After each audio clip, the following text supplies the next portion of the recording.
Ce voilier n'a pas résisté à la houle.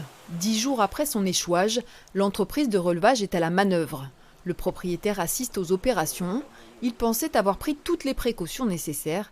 Il venait même d'acheter une bouée neuve pour mieux sécuriser son amarrage. J'ai fait tout ce qu'il fallait, mais je ne savais pas que cette bouée-là, il fallait s'amarrer dessous. Moi, j'ai toujours eu des bouées avec les 2 anneaux soudés, donc je m'accrochais en haut, il n'y a aucun souci. Je suis resté là, il y a eu des 40 nœuds de vent et ça n'a pas bougé.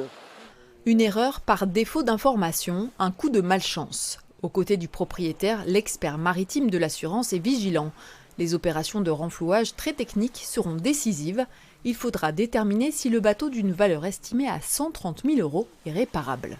On imagine que tout ce qui est électrique, moteur, tout est sous l'eau. Mais il faut voir, je peux pas, il faut le voir à terre vraiment pour voir si les dégâts qu'il y a. Autorisation de mouillage temporaire réglementaire, démarche effectuée dans les délais, ce cas d'échouage est exemplaire. Le propriétaire n'est pas encore sorti d'affaire, mais son bateau est assuré tout risque.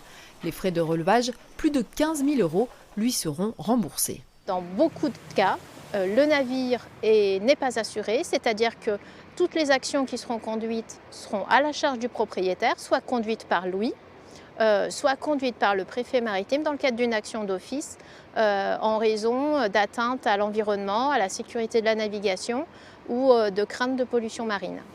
La préfecture maritime de Méditerranée gère en moyenne 150 échouages de bateaux simultanément sur le littoral français. Depuis le début de l'année 2024, sur les côtes des Bouches-du-Rhône et du Var, 54 bateaux échoués ont déjà fait l'objet d'une mise en demeure administrative.